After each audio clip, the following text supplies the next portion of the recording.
The U.S. Senate will now debate legislation aimed at putting tough new controls on Wall Street. Republicans abandoned their blockade of the legislation Wednesday after 3 days of votes in which they were successful in blocking floor debate.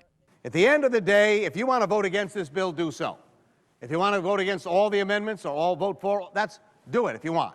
I'm not suggesting that anything I'm offering at this juncture would preclude you from that conclusion.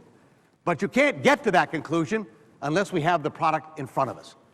GOP lawmakers say they will now try to change parts of the bill on the Senate floor. Both parties agree the Senate will ultimately pass landmark changes aimed at preventing a recurrence of the crisis that knocked the nation's financial system to its knees in 2008. The battle now is over the details about how that should be done. So Americans want a number of things in this bill fixed, and they want more than verbal assurances.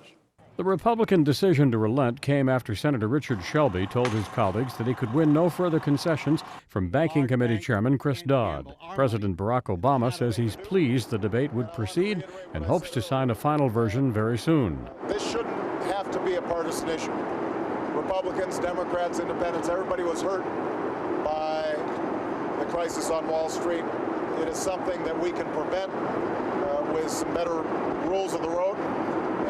I hope that we can get this done quickly. The bill is expected to establish a 9-member Financial Services Oversight Council to monitor markets for threats, such as the bubble in housing prices and mortgage-backed securities that preceded the financial collapse 2 years ago. It would also establish other consumer protections and give the Federal Reserve more authority to police banks. Brian Thomas, The Associated Press.